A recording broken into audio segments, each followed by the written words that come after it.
What's up, guys? Welcome to the Behind the Golf Brand podcast. This week, I have my good friend David Maxfield from David Maxfield Golf. He's a YouTuber from Australia. I call him Mr. Garmin R10 because he has a bunch of R10 videos, and he knows everything about the R10. So that's really cool. I'm really excited to have him on the show today because I want to pick his brain and see what it's like to try to grow a channel in Australia and the golf scene there, and just kind of a story. So welcome to the show. Yeah, thanks, mate. Great to be here, and looking forward to having a chat. So where do you live in Australia? So I live on the Gold Coast in Australia, very beautiful part of the world. If you're going to probably liken it to anything over there, it's probably very much like Florida, I would guess. Pretty much summer all year round. So yeah, we're very blessed to have such a beautiful spot that we get to live and pretty much play golf all year round. Like, what's your winters like there? Like a Florida winter? We don't really have. I mean, Really? we do. I guess it gets to like 20 degrees Celsius, maybe. Would be a cold day in winter, It's like which Arizona, I'm dude. not sure. I live in Arizona. It never gets cold here. Like it gets a little Yeah, cool maybe in the winter, but like 30 degrees, 40 degrees. So, yeah. are you a professional golfer? No, not at all. I love it. I love it. I love playing it. But in terms of being a professional golfer, no. Thought about trying to go down that route through Q school and that sort of thing, but it never really eventuated. So just enjoy doing what I do now. So, growing up, I'm assuming like you just played golf as a kid, right? No. And like your dad taught you. No, you didn't play golf as a kid either? No, well, I did. I did very intermittently. Like, so Dad would take me down to this little par three course in the country, Victoria, where I grew up, Sale, and we would play, intermittently every now and then, just as you do, with your dad as you're going up. But then, really, my main sports were AFL and cricket, and I played those, right up until I was 21. So, yeah, So how old are you now? 32. 30? 32 Oh, now. okay. Yeah. Yeah. So what made So, you like get more into golf then? well, we had my eldest son who's now 7. So I really took golf up quite late, seriously. I mean, like I always had a set of golf clubs and I'd play like everybody, like 2, 3 times a year with your buddies or something like that.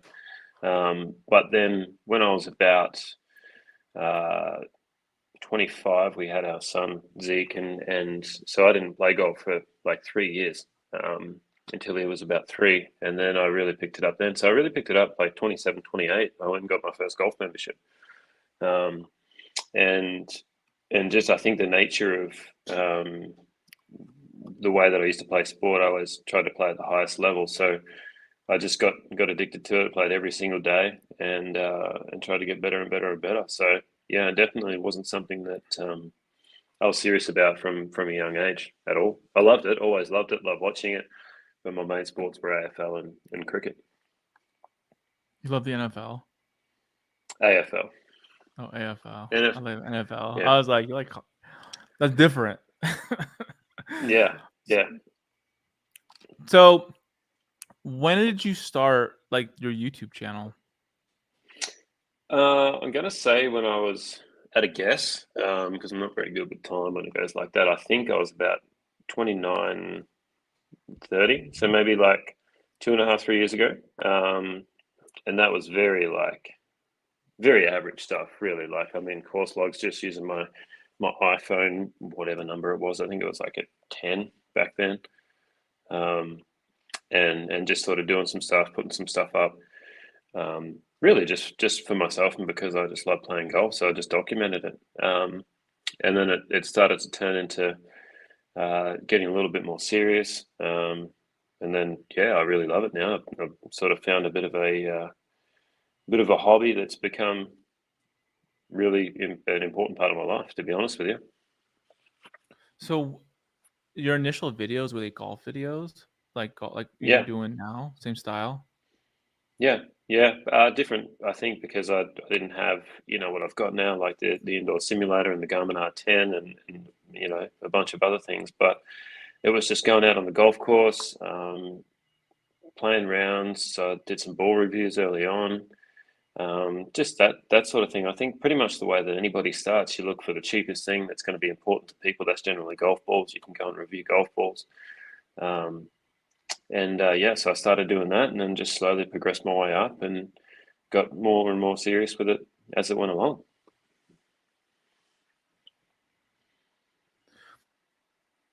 So brands now sending them to you. Sorry, what was that? You cut it out a little bit. Oh, sorry. I said, so when you get your products, are brands sending you products now, or do you have to buy them yourself?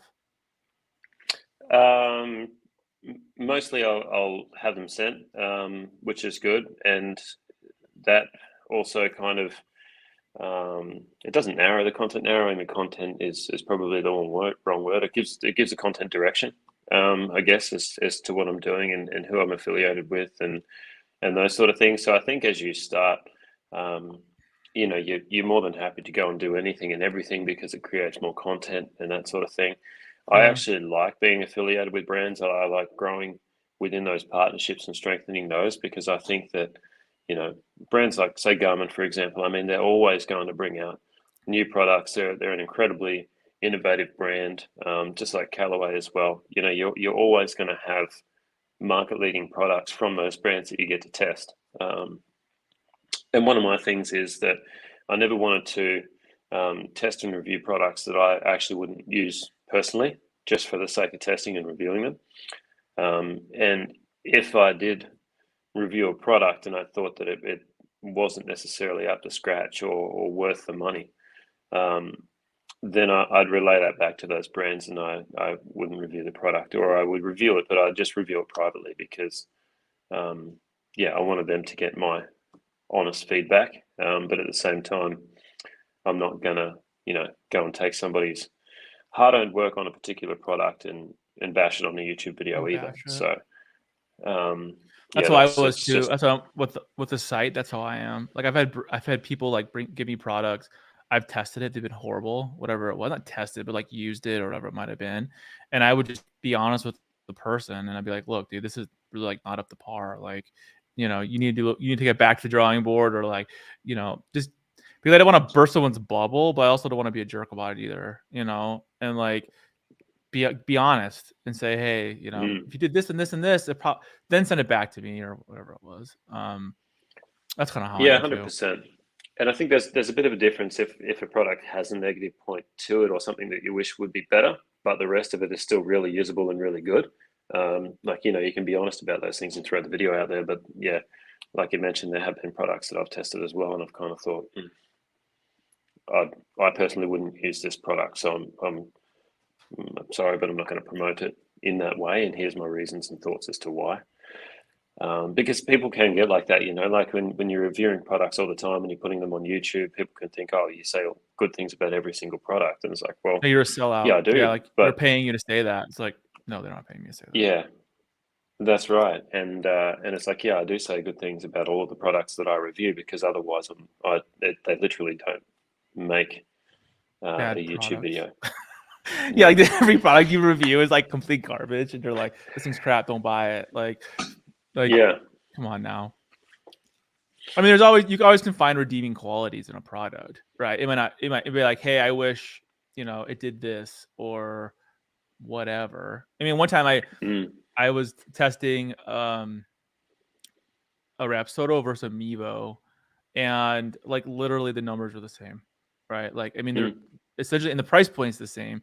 So then it came down to other features really that like, the buyer might not want or would like it better. Like, the app or the, like there's other, there's always ways of comparing and contrasting products, Yeah, totally agree. So were you always reviewing products like on your channel? Has it always been your thing is reviewing? Have you done other stuff like, on course or, stuff like that? Yeah, I love a mix of both, to be honest with you. Like I love getting out on course. I love playing and filming because that's, why I got into golf is because I love doing that. It's a bit different over here in Australia. Excuse me. Like it's in America.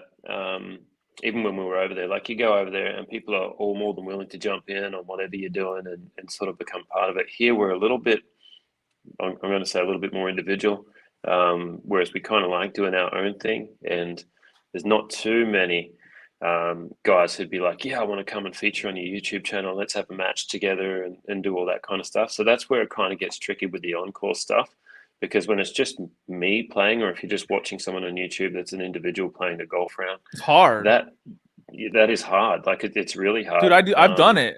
I do it. Like Yeah. it's not you like I think having a crew, right? Whatever that is, like your boys or your friends or like whatever, like having so you could have characters in a show, right? Essentially what it is. Mm. If it's just you playing golf, like I mean, I started a series 3 months ago, like it's called Road to Scratch, right? Because I'm like I was 24 and now I'm a 21, right? So like, but essentially Mm. to show me going to play 9 holes or 18 holes or whatever, and like, and even still, that's like hard to do because it's like, Mm. I mean, there's channels that have that and they do pretty well. I found a couple that people watch the Yeah. whole video. Well, But yeah, and I mean, like the good guys would be a perfect example of when they're doing their individual stuff. I mean, like I'll watch it all the way through. The editing is so good. Um, but yeah, I think it always adds a different element and a different level of interest when you're having a match against someone, or even if someone's featuring on the channel, or if you can have like a scramble or something like that. Um, so that's where course logs, I think, become really good. Where I got into reviewing products was I'm a golf nerd, so I love to test different balls and find out what the best ball was going to be for my game. I love to go and test different irons and wedges and which ones are going to suit me the best and different drivers and all that kind of stuff. Um, and then I love to get into all the tech that's behind it, like what makes this particular product so good? Why is it good? Is that even good? For example, like a lot of the stuff that they push, like actually going out and testing it for yourself, like the new stealth driver with the carbon face. I mean, it sounds like the way they market it, it has all the bells and whistles on it, but like, is that actually good? Or the Callaway, that the new technology that they put into the cup face, is that actually good? Like going out and testing those things for yourself, I get a real kick out of that, whether it's on a video or not. Because you learn the differences of what is better for you and what you potentially like more. I feel like with drivers, it's about timing though. Like if you came out with a Rogue ST video right now, like the thing's been out for 10 months. So it's like that would not get any views. I can just tell you right now because everybody watched it. The top of the top of the YouTube's already been Mm. filled, all the good content. So like all of a sudden you do a review on an art, whatever it might be. Like I feel like the life cycle on a driver is really small, right? Especially for It content. is, yeah.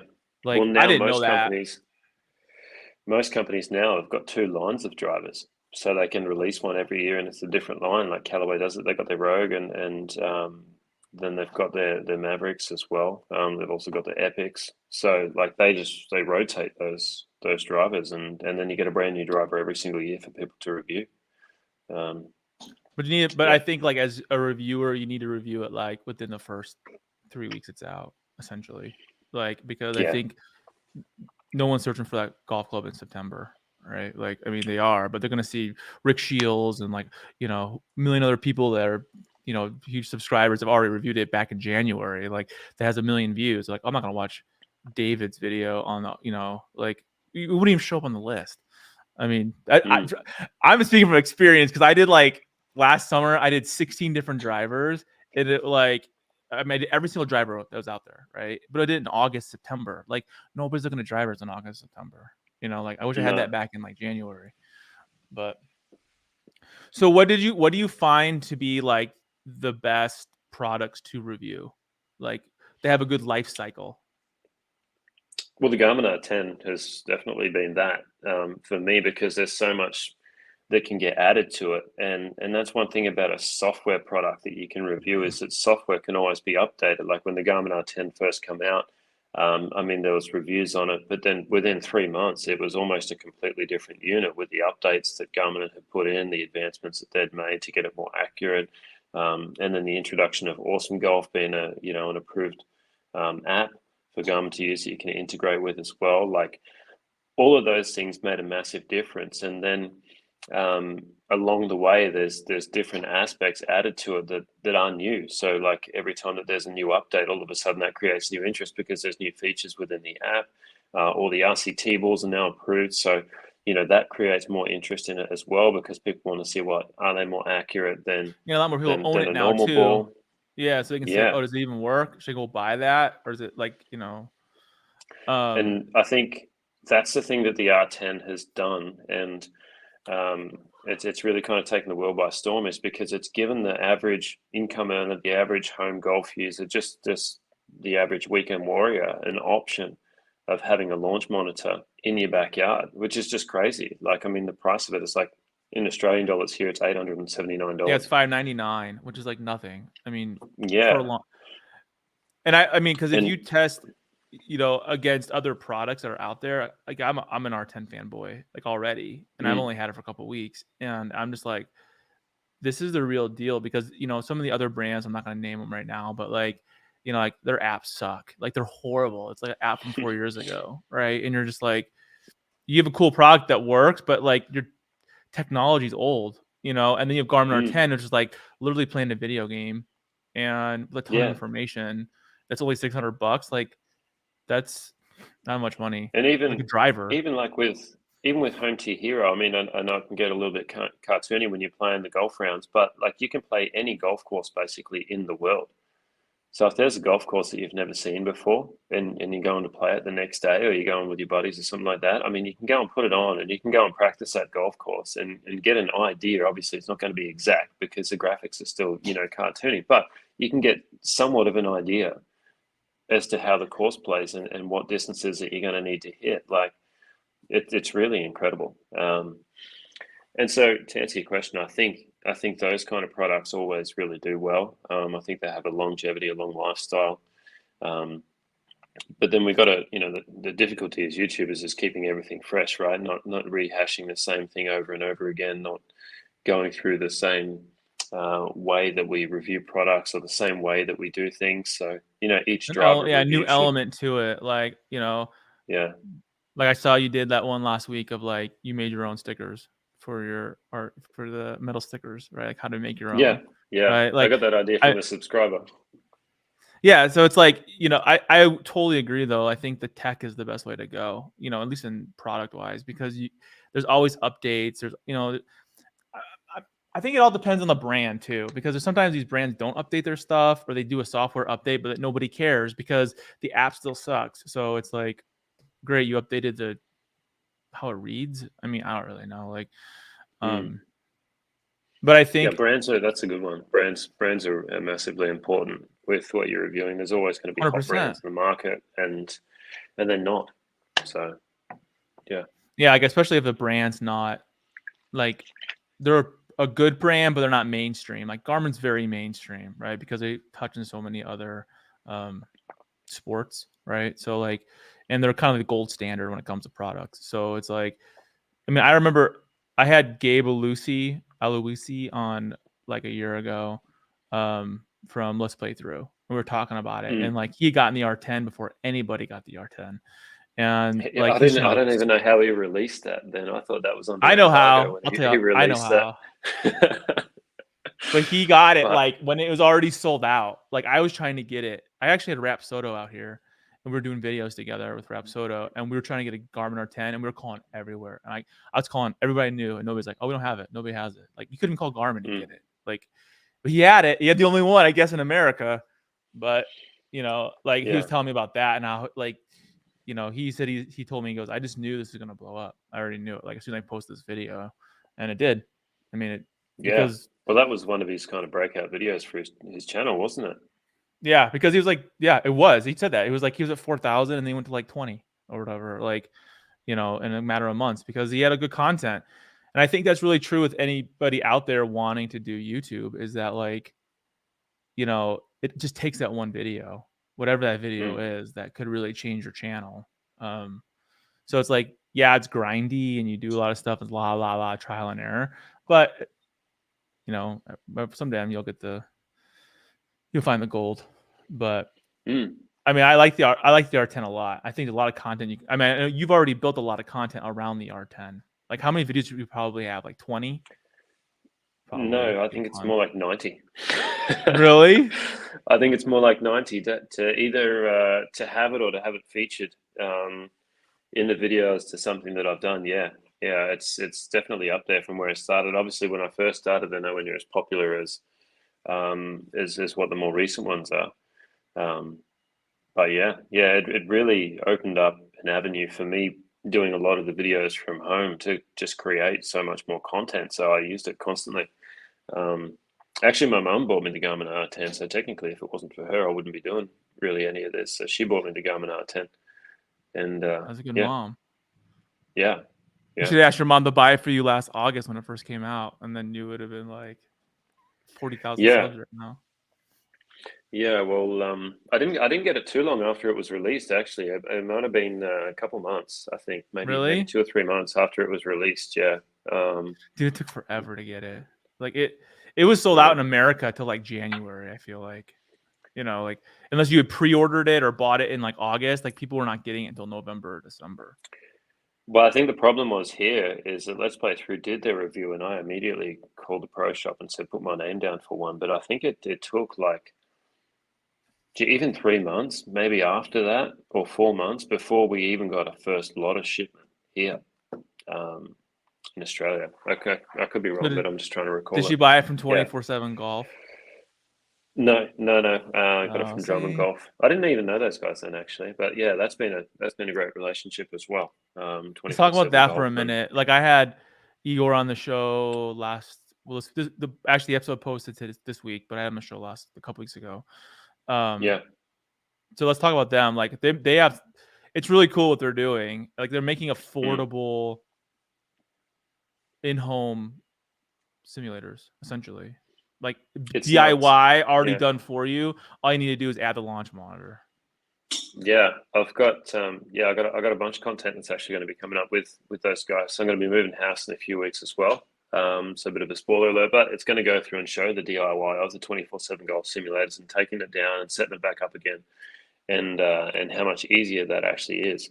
Um, to do it with something like that compared to like a home fixed simulator. So yeah, again, it's just really usable. Well, you have that one. I know you And have that one video. I mean, the simulator you're using now is a 24/7 simulator, right, in the house. yeah, yeah. But when you Yeah, got it, did you? Because in one of your videos, you had said that like you had gotten the wrong projector. Is that because you bought that your was own me though. projector? Yeah, Yeah, that you that was said me. that. It That was like wasn't your them. fault. Yeah, Yeah, yeah. yeah. So You bought the wrong one or something. Like yeah, not they'd from them. recommended. Like you already got it from somewhere else. Yeah, well, I got it from a guy who did golf simulators, and he had these projectors. It was a BenQ projector, and he said, "Yeah, it's a short throw projector and all that." I'm like, "Okay, cool." So I went and got it, and then I put it up, but I quickly realized that short throw projectors don't necessarily mean short throw projectors. So it's a short throw projector, but it needed to be 4 meters away. Which caused a problem in my garage where I got it set up, because my garage, when it was coming up, would have hit the projector. So yeah, that didn't work. Anyway, so I got one from 24/7 Golf, and yeah, that's much better. Yeah, Fits the because the screen 24/7 perfectly. golf package like gives you the projectors already attached to Yeah, the frame. and It's I think it's all inclusive, which is cool. yeah, I think that's what people don't get, is that even still sometimes they look at it and they say, oh yeah, but that's still expensive for a home simulator. I'm like, no, it's not. Like, I mean, only a couple of years ago, before the Garmin R10 come out, like if you wanted a home simulator, you're looking at 50 grand, for a proper setup. Like, or you can get a Mevo Plus and hit it into a screen basically and try and do that. That would have been the cheapest way around, or like a And it SkyTrack, looked but like you crap. still, yeah, and you still were looking at like 15, 16 grand. Like it's And cheap. plus, Amiibo Plus is like $2,000. So like you can use the Yeah. R10 $699 US or $599 US. You say 14. I have the Amiibo Plus. Like, yeah, it's cool. Do I wish I had? I mean, do I ever use it? No, never.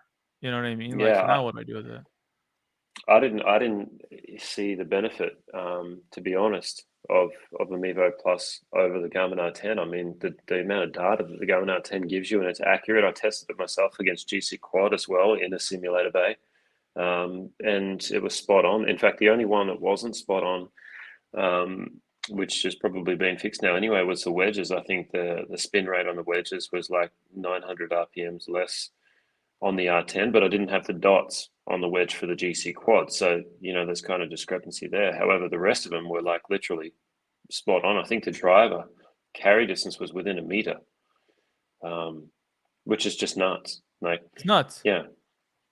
Yeah. Well, that's what I mean. I was in shock. Like, seriously, on my R10 video I just did, like, out of all the ones I've tested, like, to be only a half a yard off from like a $50,000 unit, like that's mind blowing. Like, if it's less than 5, I'm like, okay, it's cool. Like, it passes my test. Like, less than 5 yards, then it's cool, right? Because there's your plus or minus, right? But like, we're talking, like, the only issue I'm having right now is the driver, which I was talking about before, and I'm trying to figure out what my deal is. But maybe it's. And I think so often we're looking for like exact numbers when we get to that point where we're hitting in a simulator, but realistically, when we're on course, we're not hitting. It's so much easier to do it in the simulator because you're hitting 20, 30 balls just one after another with a 7-iron or a wedge or a driver or whatever you're doing. So you're always going to be more consistent. I mean, on a golf course, you go from driver, and then if you've got like a busy golf course, it's probably 5 minutes later before you're hitting another shot. At least, and you might hit a 7-iron. So the reality that the simulator brings to the golf course is not necessarily 100% anyway, because you're just not hitting shot after shot like you would in a simulator. So you've got to pretty much hit a perfect shot every single time on the golf course to replicate what you're actually seeing in the sim. Unless, you've got some issues that you're working on, which actually the other day I was pulling a bunch of mine left. So I got back into the simulator. I saw the exact same thing on the simulator that I was pulling it left. So then I'm able to, just through repetition, straighten that up again. And like to actually start like breaking down your swing and being like, where am I? Oh, that's what I'm doing wrong. Okay, I gotta move my foot or whatever it is. Yeah. And video yourself all the time. It's amazing what you think you're doing compared to what you're actually doing. Oh yeah, it's so true. So you're moving houses right now. So you're taking down your simulator and then rebuilding it. Is that right? What size? Yeah, what size one do you have? The 10 by 10. I've got the bigger 2.6 meter high by 3 meters wide. So what we're talking about, and I just chatted with Alistair the other day, is the roof in the new house is a little bit taller. I just don't know if the 10 by 10, which is a really big one, I'm pretty sure, isn't it? The 3 by 3 meter, what you're talking meters here. So I 3 by 13. 3. Isn't 13 by something? It's a big one. The 10 by 10 is like a square, I think. That might be the one that I've got now, actually. Although it's not square because it's almost square. It's a little bit bigger than squares. Yeah. Like I think it's 10 wide, but it's like 8.5 feet tall or 9 feet tall. 9 feet tall. Yeah, that's the one that I've got. Yeah, that's the one that I've got set up there now, which is plenty big enough to be honest with you, but obviously bigger is better. So if we move into this new house and we got the higher roof that actually allows for the 3 meter high one and 3 meter wide, then we're definitely going to put that one in there, because then I'll be able to get a 16 by 9 image on the screen projected on there, and that'll look so much cooler as well. So yeah, they make some good stuff, man. Like I'm talking to them. I want to get one from. They want to send me one for my garage. But my garage is like, I think our garages are shorter here in Arizona or something, because my garage is like a little over 8 feet. Like, so it's like it won't quite fit. So they would send me a custom one. Yeah, they'd make it a little bit shorter for me, and then like they said they would be willing to, like, if I move locations or something, they would just give me a new poles or whatever for the back, raise it back up, which I got to just figure out how I can fit it in here. I mean, I want to. But I mean, for the price, like honestly, 24/7 Golf is great people, cool products, and affordable, and like their story is amazing. And yeah, I mean, I think it's really cool. So I don't think people realize that like the price is coming down so much right now that like you can afford it. Like it's not gonna break the bank essentially to put a simulator in your house. Like it's not that much money. Now, even 5 years ago. And even the way that they've done the simulators is that if you need the carport for your car, then you can just drive your car straight in. Like it's wide enough to fit your car. I didn't even know that. Yeah, so you just drive your car in. Although what I'd recommend if you do drive your car and drive it nose in, because if you drive it and you back it in, then your exhaust could spray exhaust onto the screen. Oh You yeah, don't want that's that. true. But yeah, drive it nose in, and it'll definitely fit your car in there. So Do you feel like by having the sim in the house now, it's kind of a game changer for you because you're doing a lot of stuff hitting that Spirina net or whatever in the yard, spawning in right? that, yeah. Yeah, that's Yeah, good. so That's the best net in my opinion. But yeah, oh definitely. I absolutely love that spawning, and I still use it outside for the driver because I can't swing driver in my garage yet. It's too low. I just not hit a high roof. enough. Yeah. But having a screen there, like from 24/7 Golf, it definitely changes the dynamic of the user experience, because you're not going from looking at your iPad screen to then lining up on the net. Like you're actually looking at the screen in front of you and seeing everything that's happening live, like instantly.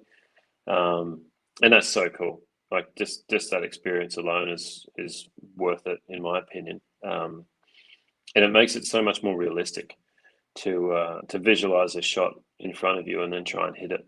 Especially if you're playing course vlogs, on the R10. It's just, yeah, I think it's probably one of the best forms of practice that you can do.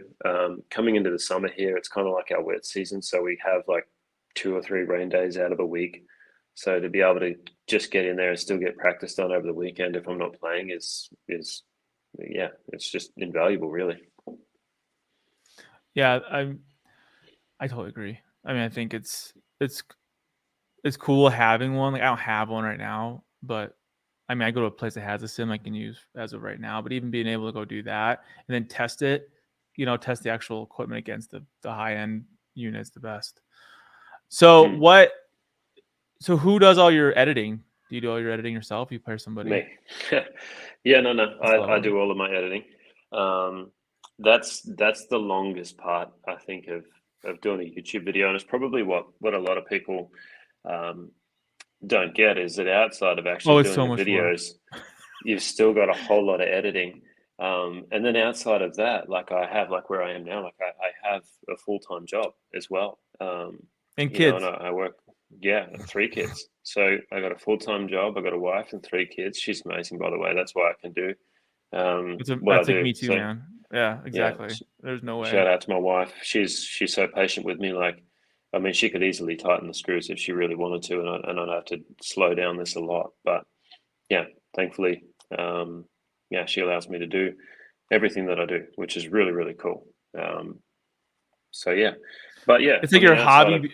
Yeah, your hobby becomes your job, right? It's a lot of yeah, work to put out a semi quality video. Like if you don't want good quality, like they have photographers and editors, but like to do it yourself is super hard. I mean, it's hard I and it's had expensive, to man. learn I that. think that's another thing that people don't get is that they do say, oh, you can start cheap, and you definitely can, on an iPhone and get some good audio or whatever. But as you progress, like to the level that they're at, like these guys, like even Grant Horvat from Good Good is talking about reinvesting back into his channel and making his quality even better and his content. And I'm like, wow, like these guys have got like $10,000, $15,000 cameras, that they're filming on. And then they're doing all of their editing and they're paying for that as well. Um, like, yeah, they do extremely well on YouTube, but also that the amount that they invest back into their channels is quite incredible. Um, and that's the vision as well for my channel and where I want to get to is to be able to do that and to definitely upgrade a lot of the camera quality and get the drone footage in there. I mean, a really good quality 4K drone is like, $2,000 just just as a So base. You what can are you go up from using there. now to film? Like what do you use? I'm using a Sony camera. So I got a A seven Sony, I think three. no, not even that. Like it's a ZV-1 vlogging camera, and that's sort of just Oh, what we that's a started good with. But camera though. I had that too. yeah, it's a good camera. It films in 4K. The downside to it is you can't change the lenses. So if you're doing like course vlogs and stuff like that, you can't have someone zoom It's in. a huge pain in the ass when you're Um, on the golf course. Honestly, like I yeah, tried using the ZV-10 on the course the other day, and I was always messing with the shutter speed, like the shutter. So it was all over the place, and I just ended up switching to my phone, and I was like, yeah, forget this, and I just brought it back in. But I use the ZV-1 for my overhead because it's in yeah, 4K, it's really bright, and it lights up the table or whatever.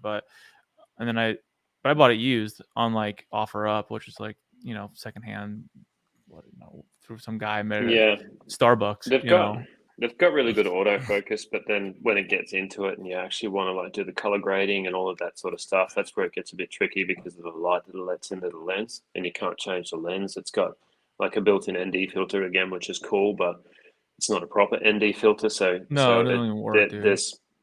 there's quite a lot of differences when you're actually using it. Well, then if you get the telephoto lens for it, like there's that add-on you can put like make a wide angle lens.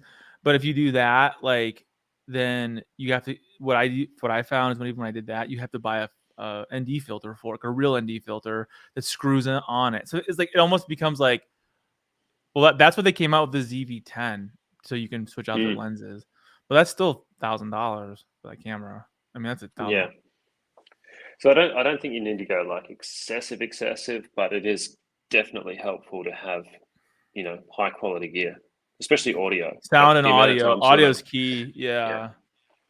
yeah, audio. Now, Like when the you're amount doing of times that I get comments on my earlier videos to say that the audio is crap, I need to increase the audio. I'm like, I'm trying, guys. And then I got the Rode But you're wireless going. using, That's a but you're lot better. using the, you're using the Rode Micro too, aren't you? Looks like you are. Yeah, the wireless Go 2 now I am. So my Yeah. wife bought me that too, which definitely helped the channel. So I got my mum that bought me the R10, my wife that bought me the Rode wireless Go, and yeah, so they've been two massive additions really that have just helped the content incredibly. Because without good audio, I mean, I was messing around trying to do different things, You can't but fix it. you just It's, you can't. You just need something like that. Like you really do need. If you're going to invest in anything first, it's a camera and audio. yeah, I mean, you can get a decent camera for YouTube for like, I mean, you can get like a M50 for like $500 with the, you put a lens on it. I mean, honestly, if you want a good YouTube camera, it's $2,000, and that's like a good one that you can, like an A7 III or A7, like that's I would say is probably A6400, and then I mean, what I've been using on my last video, I did a video on the S62. It hasn't come out yet, but like I'm using, is it over here? I'm using this, the DJI. You've seen this thing? This thing's sick. Yeah, I bought my wife one of those, the DGR2. Dude, it's awesome. It's for Yeah. real awesome. Like this is a game changer for me at the golf course because what you can do is I bought this, like you can take this and you can plug your phone into it. So essentially your phone becomes your monitor, and then this is like in 4K and it restores the memory on a card, and it's a gimbal so it doesn't bounce around. It's like it's money, dude. And I had this thing on a shelf forever, and I was like, oh, I'm not gonna use it. I just my kids' sports. And I use it in this last video. I was like, holy crap. Because if it doesn't look right, you just barely even move the camera and just like, I don't know. This is what Yeah. I would use this, dude. I, Honest to God. well, I bought my wife that. The only thing that I kind of found is that if you plug your phone into the side of it, doesn't it fall off? No, I bought this. Look, I bought this on Amazon. This is awesome. So I bought this on Amazon. It was like 40 Yeah, right. bucks. And then you put your phone, and you put this thing in right here, and you put your phone here. And this is a battery charger. So you plug this into this, and it never turns off. So essentially, you have a selfie stick that holds all of it while charging. It's Yeah, the bomb. Like that's awesome. I'll have to get that attachment for It's it. called the Smatry or something. I don't know, some Chinese company. It was awesome. Like seriously, it's a game changer. Like for reals. Yeah. But I mean, I was using it. Yeah, I was cool. like using a Hero 10. I tried using that once. Like, oh, of course, that looks like crap because it's like it's an action camera and you're playing golf. How much action really is there? None. So, Yeah. so what's coming down for you like this year? Like, what kind of products or what do you have on planning coming down the pipe? More R10 videos. It's going to be but it's also going to be a pretty big year. So I'm trying to, like I sort of mentioned before, I'm trying to kind of streamline some of my partnerships and the people that I'm working with, like Callaway, like Garmin, DeWeers is another one, and get the content a little bit more concentrated in terms of what the channel looks like, the branding that it has, what sort of things that we do, and just sort of breathe on it a little bit more of its identity is, to what I'm wanting to do and how I'm wanting to help people as well in the game of golf. So Yeah. that's going to be the start of it. Health and fitness is going to be a part that I'm incorporating as well. I just got the Epix Gen 2 watch, which is incredible because it does like all of my golf stuff and all of my health and fitness data in one watch, which I've never had before. I've always had like an Apple Watch, which kind of does some stuff, but then doesn't do others, and it doesn't store any of my golf data and doesn't give me the feedback that I want really. So That's a game changer for me. So I'm going to incorporate a lot more of that. And next year, we'll see. I want to try and do a little bit more traveling as well. Get the family and the kids out somewhere where we can do some travel vlogs and go and see some different golf courses, and new products no doubt will hit the market as well that I'll definitely review. Hopefully some matches. I want to get some people here in Australia that are happy to come on camera and do some filming and just increase that side of it as well, because as much as I love the product reviewing side, I mean, I'm a golfer, right? Like I love to play golf. And whether the camera's on or off, like I'm always wanting to get to the golf course and do that. It's literally what I love to do. Like as much as, YouTube is something where you can create content that kind of becomes a bit of a job. Outside of that, it's a passion for me. Like I actually love the game of golf. I want to get out there all the time. I want to play. Yeah, it's not just about filming videos and putting up content on YouTube. It's great, but that all I think flows from actually enjoying the game yourself.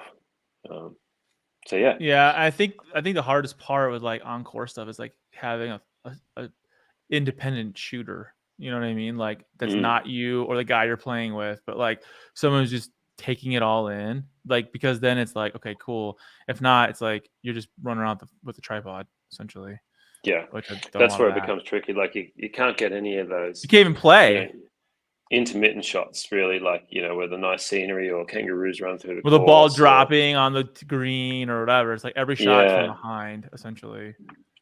Like drone footage would be great. I'd love to incorporate drone footage, but then I kind of think, well, how would I actually do that? Like if I'm on the golf course filming a shot from behind, like down the line as how I'm hitting the ball, and then at the same time I've got to somehow get the drone out and fly it up to the green and have it wait there while I turn all the other Meanwhile, cameras there's on. someone right behind Like, you on the tee box waiting for you guys to go. someone would come down and club me. I'm sure of it. Like if I took that long just to set up one shot, and that's one shot. So that's where it definitely would be handy to have somebody else coming out with you, even if they were just doing the drone footage But this is the hard part. I'm gonna filming say, that. like, I mean, for anybody like thinking about you and YouTube, like this is the hard part because to do that, that's gonna cost like $500 to $1,000, right? So like to get somebody to come and shoot all of it for you is probably a half day or a full day rate, essentially. Yeah, You get some college kid or absolutely. something, but even still, like if you want it to be quality, it's gonna cost some money, and then it's like there's no guarantee that video's gonna do well. So you could go spend $2,000 making that video, and you're gonna make 47 cents. Like, And even if you're doing it well, like in terms of your timing, like if you're getting somebody to do the drone footage as well as your own stuff, you're going to be on the course for 5.5 hours. So you got 5.5 hours of their time that you got to pay for, and then however long it takes for them to actually go back and edit that footage. I mean, you're or looking have at you double that edit it, which probably. it's gonna take you forever, right? I mean, it'll take you Yeah. a week probably to edit it, because at least.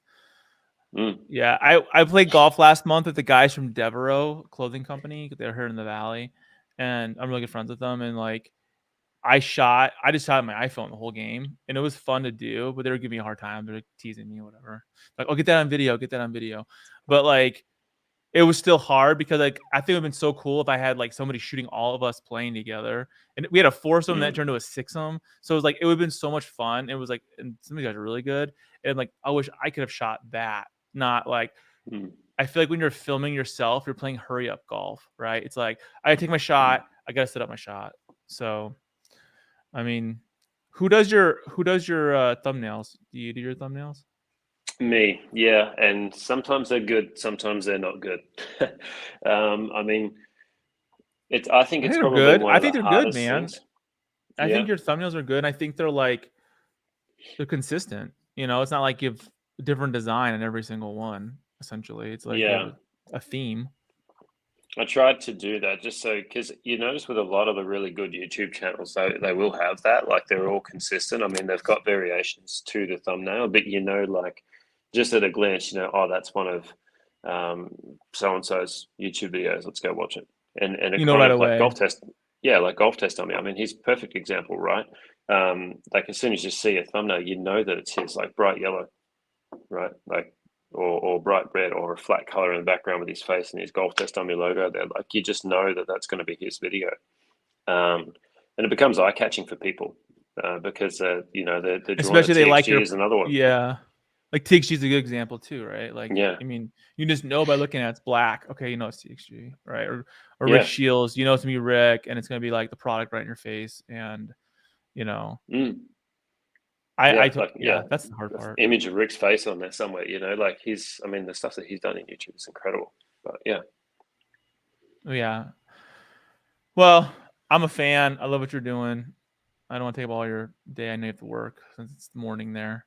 But I mean, where can people find your channel? Just at David Maxfield Golf on YouTube. There's Instagram as well, and TikTok, which I kind of use a little, not really. Main driver is always going to be YouTube. But yeah, just David Maxfield Golf. Check it out. Subscribe, like, comment, all the good stuff. And yeah, that's pretty much me. Also yours as well. Make sure they subscribe to your channel. Yeah, if they're watching this, if they're watching subscribe this to and Dave, haven't and then you subscribed, subscribe to mine. a button there. Yeah. Well, thanks for being on the show. I'm really glad that I was able to talk to you, meet you. You guys, he's cool. You guys got to support him. And if you have any questions, just reach out to him on YouTube. Like his information's there, so you can find him. But check out his stuff. If you buy an R10, he's like the R10 guru at this point. I think he has the most content than anybody, which is smart. So that's awesome. Well, thank you for being on the show. Cheers, man.